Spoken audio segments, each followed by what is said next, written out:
दंगाई, ओह, दंगा कैसे होता और दंगाई का उपचार कैसे होना है। हाँ, तो बरेली के मौलाना से पूछ लो। अब यहां न कर्फ्यू है न दंगा है, अब यूपी में सब चंगा है। यह है नया यूपी। महोदय, हम लोगों ने पुलिस की अवस्थापना, यानी अगर भर्ती की है, उनकी ट्रेनिंग अच्छी की है, तो उनकी अवस्थापना सुविधाओं को बढ़ाया है। अब खपरेल के बैरक नहीं है, आप किसी भी जिले में जाएंगे जो सबसे हाई राइज बिल्डिंग होगी और यूपी पुलिस की कार्मिकों के लिए बैरक होंगे। आखिर वो सभी नौजवान तो यूपी के अंदर के ही रहने वाले हैं, किसी न किसी के परिवार के होंगे सदस्य। ये मानवीय संवेदना का भाव पहले था, आज नहीं है। आज उनके साथ वही सद्भाव के साथ, सम्मान के साथ सरकार व्यवहार करती है। सरकार ने रिफॉर्म के पहली बार यूपी में पुलिस कमिश्नरेट सिस्टम लागू हुआ।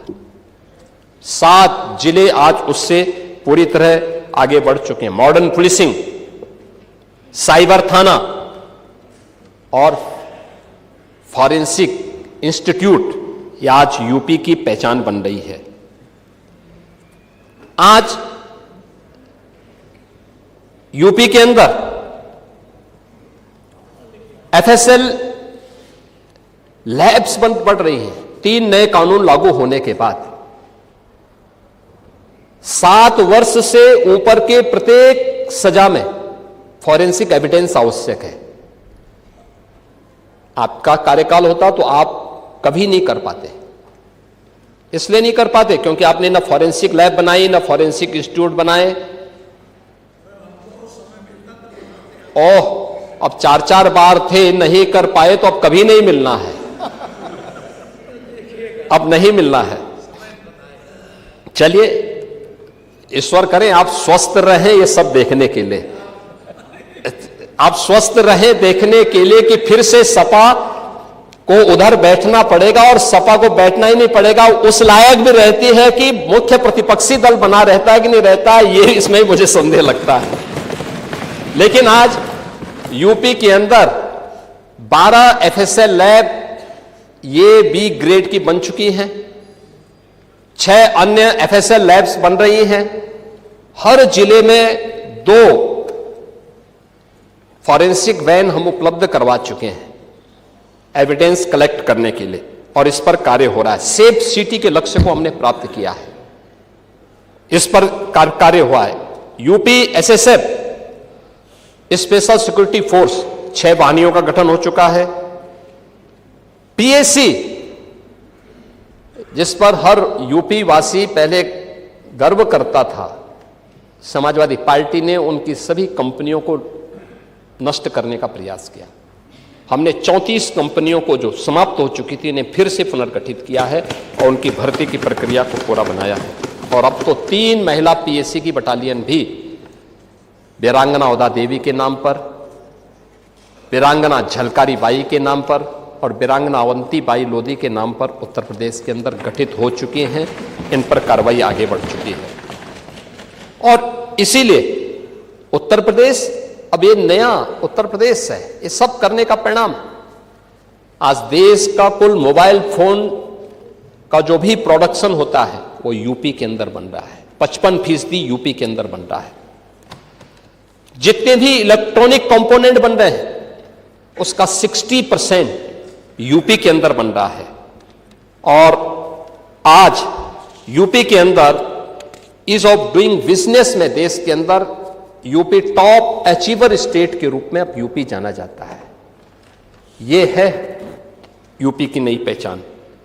आज राष्ट्रीय शिक्षा नीति, skill India, startup India, stand up India, ये युवाओं की स्किलिंग के लिए और युवाओं को बेहतर भविष्य देने के लिए प्रभावी ढंग से सरकार के द्वारा इसे आगे बढ़ाया गया है। आज आर्टिफिशियल इंटेलिजेंस में, सेमीकंडक्टर में, साइबर सिक्योरिटी के लिए, रोबोटिक्स में, ड्रोन टेक्नोलॉजी में, इलेक्ट्रिक व्हीकल में, agritech, fintech, deep tech, health take, tourism और हॉस्पिटलिटी में, डिफेंस, मैन्युफैक्चरिंग और स्पोर्ट्स जैसे क्षेत्रों में भी उत्तर प्रदेश ने नए गंतव्य प्राप्त किए हैं और तेजी के साथ उत्तर प्रदेश अब आगे बढ़ चुका है। महोदय, यूपी के अंदर जो प्रयास प्रारंभ हुए, यूपी जैसे राज्य में इतनी फर्टाइल लैंड, इतना अच्छा जल संसाधन,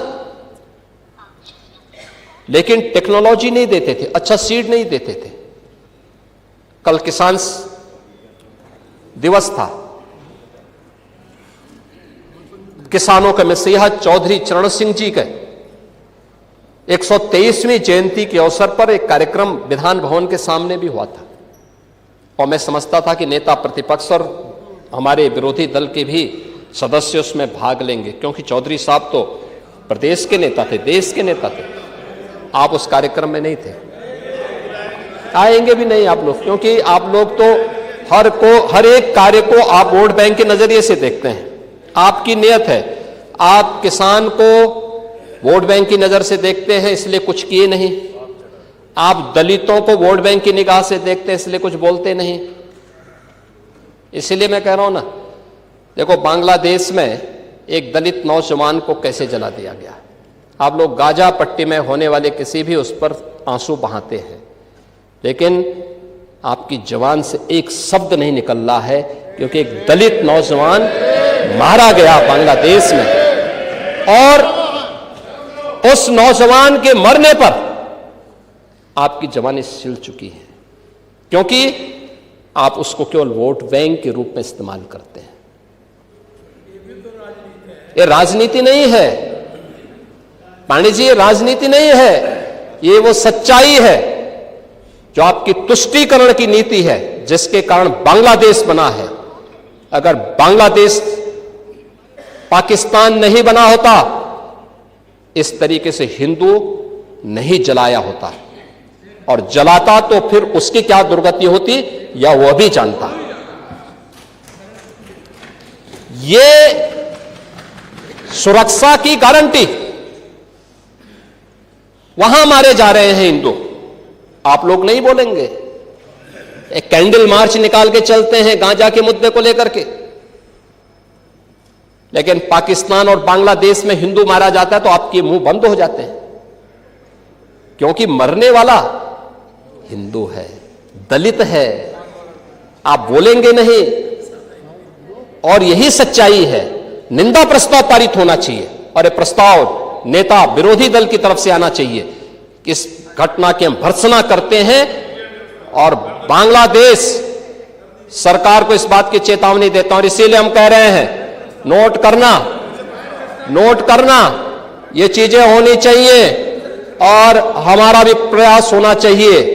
जब बांग्लादेशी को यहां से निकालेंगे और रोहिंग्या को यहां से बाहर का रास्ता दिखाएंगे तो उनके समर्थन में मत आना, क्योंकि उनमें से बहुत सारे लोगों के वोट आपने बनवाए हैं, उनके बहुत सारे लोगों के लिए आधार भी बनवाने का पाप किया है आप लोगों ने। इसलिए इन चीजों को ध्यान में रखना और एक एक चीज की स्क्रीनिंग होगी, बहुत प्रभावी कार्रवाई करेंगे। हमारे ही देश में रह करके हमारे लोगों के खिलाफ अपराध और वहां पे निर्दोष हिंदुओं पर अत्याचार करोगे, निर्दोष सिखों पे अत्याचार करोगे, यह स्वीकार्य नहीं हो सकता है। और यही आप करते हैं कि किसानों के बारे में भी आपका आचरण यही है। कल देखिए शाही जी ने चौधरी चरण सिंह सीड पार्क का भी जमीन आवंटन का काम प्रारंभ कर दिया। अच्छा, किसान को अच्छा बीज मिले, अच्छी तकनीक मिले, कम लागत में ज्यादा उत्पादन। आपके समय में क्या होता था? लागत ज्यादा थी, उत्पादन कम था, बाजार नहीं था, किसान तबाह था, परेशान था, बिचौलियों के द्वारा लाभ ले लिया जाता था। आज किसान सुरक्षित है, किसान को योजनाओं का लाभ मिल रहा है। और कल चौधरी साहब के नाम पर कार्यक्रम था और इन सभी माननीय सदस्यों ने गन्ना मूल्य के बारे में कहा, हम लोगों ने दिया, लगातार दे रहा। यूपी आज के दिन पर देश के अंदर गन्ना उत्पादन का नंबर 1 का राज्य है। आपके समय में चीनी मिलें बिकती थी, बंद होती थी, वर्षों वर्षों का गन्ना मूल्य बकाया रहता था, किसान तरसता था। अब यह स्थिति नहीं है। अब अन्नदाता किसान हमारे लिए वोट नहीं, वह सम्मान का पात्र है। आज उसको नए तकनीक के साथ आच्छादित किया जा रहा है। 22 लाख हेक्टेयर से अधिक भूमि को सिंचाई की सुविधा दी गई है। आप स्वीकार करें ना करें, लेकिन उस सच्चाई को जमीन पर देखेंगे तो ये चीजें आपको देखने को मिलेगी। और परिणाम क्या है?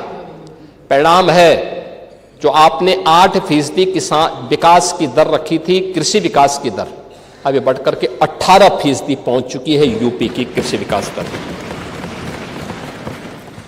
एमएसपी के साथ ही डीबीटी के माध्यम से भुगतान करने में आज उत्तर प्रदेश देश के अंदर नंबर 1 स्थान पर है। आज यूपी उसका परिणाम है कि देश के अंदर कृषि योग्य भूमि का केवल 11% हिस्सा रखता है, लेकिन उत्पादन, अच्छा बीज, समय पे बीज, अच्छी तकनीक और बहुत सारी जगह 3-3 फसल अब किसान ले रहा। परिणाम है 21% देश का कुल खाद्यान्न अकेले यूपी आज पैदा कर रहा है। यूपी का अन्नदाता किसान पैदा कर रहा है। और प्रधानमंत्री जी ने प्रधानमंत्री किसान सम्मान निधि का लाभ भी यूपी के किसानों को दिया है। और अब तक 94,668 करोड़ 58 लाख रुपए सीधे डीबीटी के माध्यम से एक अन्नदाता किसान के खाते में पहुंचा है। इसमें तो किसी को संदेह नहीं होगा, इसमें भी चेहरा नहीं देखा गया।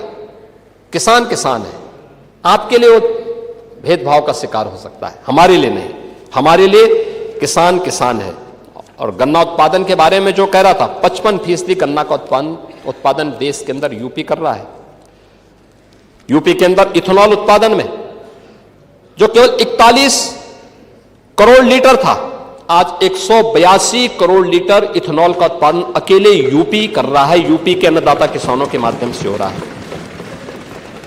आज हमारे पास एक्सप्रेसवे, लॉजिस्टिक पार्क, किसानों की उपज को